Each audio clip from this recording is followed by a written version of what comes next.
각막을 깎는 것보다 렌즈를 넣었다가 다시 빼는 게 안전하지 않을까요? 근시가 심하면 라식 못 받고 렌즈 삽입술을 받아야 한다고 하던데, 지금 여러분이 하고 계신 고민 16년차 안과 전문의인 제가 해결해 드리도록 하겠습니다.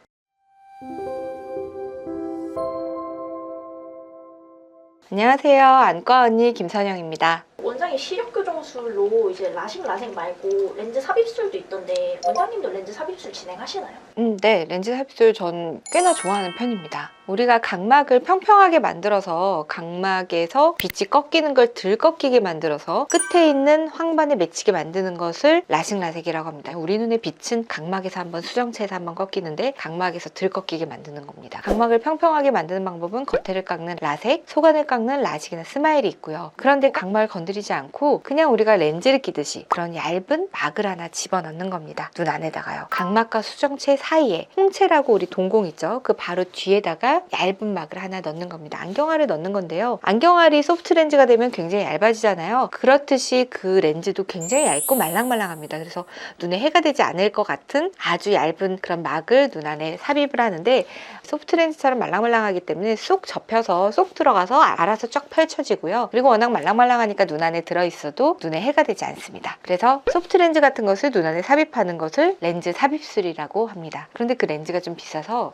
렌즈 삽입술은 좀 더 가격대가 있는 거죠. 내가 눈을 전혀 건드리고 싶지 않다 한다면 사실은 렌즈 삽입술이 굉장히 좋은 수술이 되겠죠. 예전에는 렌즈 삽입술이 좀 위험하다고 돼 있었어요. 왜냐면 렌즈 삽입술을 하고 1000명 중에 3명 정도는 백내장이 생겼고요. 그리고 홍채 뒤에 넣기 때문에 눈 안에 있는 물의 흐름을 방해해서 안압이 확 올라가는 경우도 생겨서 백내장, 녹내장, 그리고 그 앞에 있는 각막 내피세포 쪽을 혹시나 눈을 많이 비비거나 아니면 렌즈를 넣는 과정에서 손상이 되면 각막 내피세포가 죽는 3가지의 부작용이 있었죠. 그런데 사실 내피세포 저하는 거의 없고요.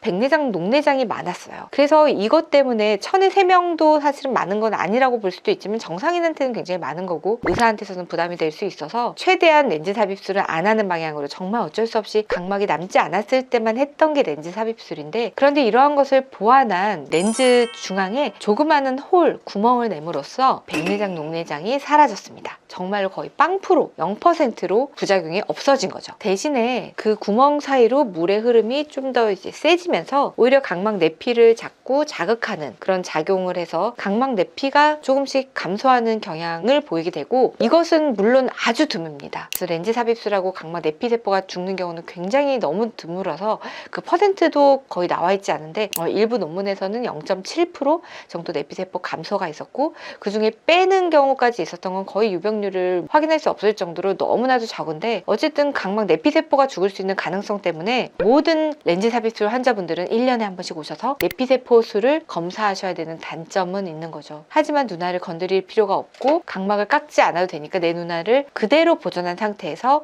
렌즈만 들어가기 때문에 퇴행이 없다는 점이 장점이고요. 그리고 라식라섹은 우리가 멀리 보는 시력은 좋아지지만, 즉 근시난시 원시는 0이 돼서 그것을 저위수차라고 하거든요. 각막을 깎음으로써 저위수차가 0이 돼서 시력은 좋아지지만 고위수차라고 해서 각막이 주변부와 중심부의 우둘투둘함, 중심부는 깎여서 잘 보이지만 주변부는 잘 안 깎였기 때문에 동공이 커지거나 그럴 때에는 빛번짐을 유발할 수 있거든요. 그걸 고위수차라고 하는데, 고위수차는 나빠지는 단점이 있습니다. 그래서 시력은 좋아져서 저위수차는 줄어들었지만 빛번짐, 고위수차는 늘어나는 게 이 라식라섹 수술의 단점인데요. 물론 기계가 좋아져서 그것도 많이 줄어들었지만 여전히 고위수차가 커져 있다는 건 단점이고, 빛번짐은 못 느끼더라도 나중에 백내장 수술, 특히 노안 백내장 수술할 때 고위수차가 결과에 문제가 될 수가 있기 때문에 이게 또 문제가 될 수 있거든요. 그런데 렌즈 삽입술은 고위수차에 영향이 없기 때문에 그런 장점은 또 있습니다. 그래서 제가 인터넷에서 렌즈 삽입술이 굉장히 위험하다고 말씀하시는 어떤 분의 글을 갖고 왔는데요. 렌즈 삽입술은 눈의 노화를 촉진하고 길어야 10에서 15년 유지된다. 이거는 우선 전혀 틀린 말입니다. 렌즈 삽입술은 계속 백내장이 올 때까지 계속 쓰시다가 백내장이 나중에 오게 되면은 빼고 백내장 수술을 할 수는 있거든요. 그때까지는 잘 쓸 수 있고요. 다만 이제 초고도 근시가 렌즈 삽입술을 많이 하다 보니까 초고도 근시 분들은 계속 눈이 나빠지는 병적 근시의 가능성이 또 있습니다. 그래서 렌즈 삽입술 넣으신 분들이 병적 근시라면 눈이 또 나빠질 수가 있겠죠. 그런 분은 다시 라식이나 라섹을 또 하시면 됩니다. 렌즈 삽입술을 해서 눈이 나빠진 게 아니라 병적 근시라고 해서 그냥 눈이 나빠졌을 가능성이 있거든요. 그래서 1번은 아예 틀린 말이고요.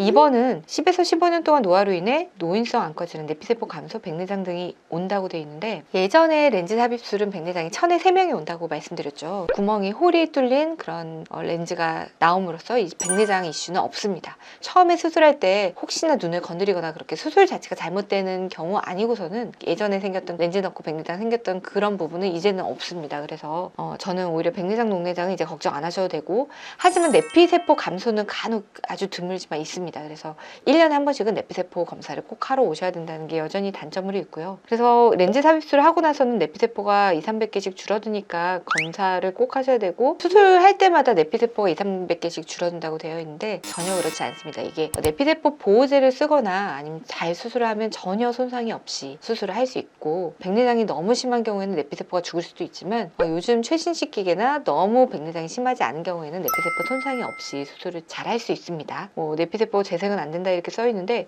전혀 아닙니다. 대부분은 그대로 갑니다. 아주 많은 분들이 그대로 가고요. 정말 일부에서 떨어지는 경우가 아주 드물게 있습니다. 그럴 때는 2000개 이하로 떨어지면 이제 빼게 됩니다. 그때는 이제 뺄 수밖에 없으니까 좀 안타깝게 빼야 되지만 아주 드물고요. 노화로 인해서 결국에 렌즈 제거, 백내장, 녹내장이 유발할 때마다 수술하면 내피세포 부족으로 실명이가 온다고 되어 있는데, 물론 이제 수술 자체가 내피세포가 줄어들 수 있는 리스크가 있지만 수술을 잘 하고 내피세포 보호제를 잘 쓰고 하면은 전혀 문제가 없이 수술할 수 있기 때문에 이것도 조금 과장됐습니다. 렌즈 삽입술하면 마음을 졸여야 한다도 사실 아니고요. 저는 라섹을 너무 많이 해서 오히려 각막이 너무 얇아진 경우가 더 마음을 졸여야 된다고 생각을 하고, 그리고 너무 많이 깎을 경우에는 아까 말씀드린 고위수차가 굉장히 높아집니다. 그래서 빗 번짐 가능성도 굉장히 높고 퇴행 가능성도 높아지고 하기 때문에, 그러느니 차라리 렌즈 삽입술을 하라고 저는 말씀드리고 있고요. 그래서 렌즈는 제거하면 그만이라고 하는데 제거하는 순간 70대 노인 된다고 한다는데요. 렌즈 제거하는 경우는 거의 없습니다. 그래서 이거는 잘못된 이야기고, 이런 그럼 이야기가 왜 나왔냐면은, 우리가 렌즈 삽입술 많이 하는 렌즈 삽입술은 홍채 뒤에 넣는 거거든요. 근데 예전에 홍채 앞에 넣는 렌즈 삽입술이 유행했었습니다. 그것은 지금 사라진 수술이고 많이 하지 않았던 수술인데, 그것과 지금 하는 렌즈 삽입술은 전혀 다른 수술입니다. 그래서 홍채 앞에 거는 그 렌즈 삽입술은 지금 내피세포 저하 때문에 안 하는 수술이고요. 그래서 그 수술 때문에 내피세포 저하가 또는 이런 녹내장, 백내장 그리고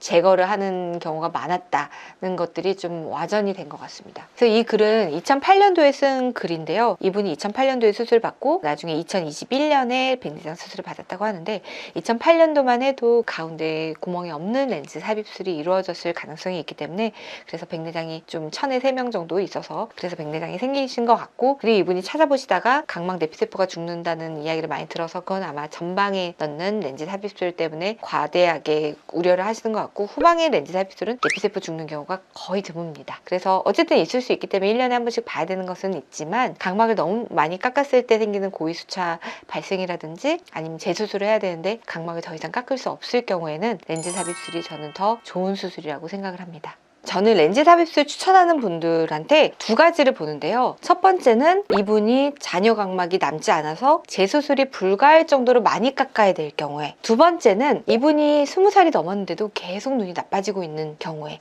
병적 근시라고 해서 우리가 20살, 30살까지 계속 눈이 나빠지는 그런 분들은 초고도 근시거든요. 그런 분들이 수술을 원할 때 각막을 남겨두기 위해서 혹시나 재수술을 여러 번 해야 할 수 있기 때문에 렌즈 삽입술을 권유드리는데요. 그런 분들이 라섹을 하셔도 되지만, 첫 번째로 재수술이 불가하신 분들은 수술하고 나서 또 나빠진다 그러면 다시 깎을 각막이 없기 때문에 그때는 렌즈 삽입술을 하게 되겠죠. 차라리 처음부터 렌즈 삽입술을 할 거라고 고민하실 수도 있지만, 어쨌든 두 번째 재수술을 렌즈 삽입술을 할 수 있습니다. 그런데 만약에 렌즈 삽입술을 했는데 또 나빠질 수도 있거든요. 그러면 다시 그 렌즈를 빼고 또 다른 렌즈를 넣냐라고 하기에는 너무 수술이 커져 버려요. 그래서 넣는 건 쉽지만 빼고 넣는 거는 조금 더 리스크가 있기 때문에, 그렇게 각막이 남지 않을 정도로 각막을 깎아야 되는 경우라면 차라리 각막을 보존하고 렌즈 삽입술로 처음부터 갑니다. 그리고 두 번째로, 각막이 남아있지만 그래도 병적 근시, 계속 눈이 나빠지는 근시일 경우에, 그런 경우는 어떤 경우가 있냐면, 제가 이제 처음 오시는 환자분들의 안경 도수를 다 측정하거든요. 근데 실제 지금 도수보다 안경 도수가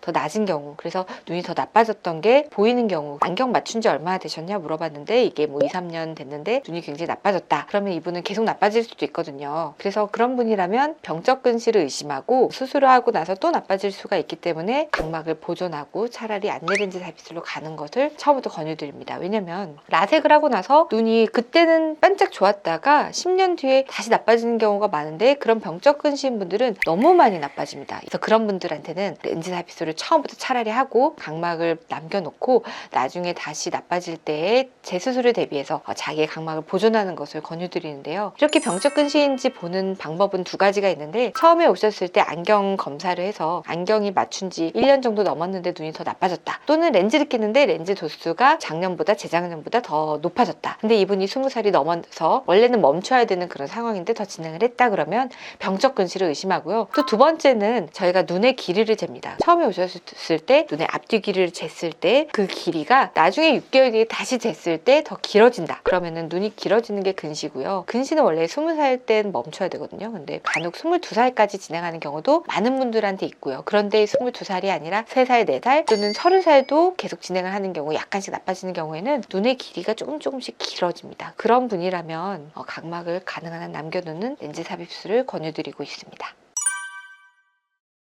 오늘은 렌즈 삽입술에 대해서 알아봤는데요. 렌즈 삽입술은 어떤 분한테는 너무 좋은 수술일 수 있고 어떤 분은 불필요한 수술이 될 수 있는데 어떤 분에게 렌즈 삽입술이 라식 라섹보다도 더 좋은 수술인지 오늘 말씀드렸고요. 그런 분이 아니시면 라식 라섹이 좀 더 안전할 수 있겠지만 이런 분들한테는 렌즈 삽입술이 더 안전할 수 있다고 제가 설명을 드렸습니다. 그러니까 환자마다 다른 거죠. 그래서 케이스마다 다르기 때문에 내가 어떤 수술이 가장 적합한지 반드시 안과사와 상의를 하시고 그래서 나한테 렌즈 삽입술이 오히려 더 좋은 수술일 수 있기 때문에 그러한 것들을 꼭 상의를 하셔서 결정을 하시는데 오늘 영상이 도움이 되셨으면 좋겠습니다. 이번 영상이 도움이 되셨다면 구독과 좋아요를 꼭 눌러주세요.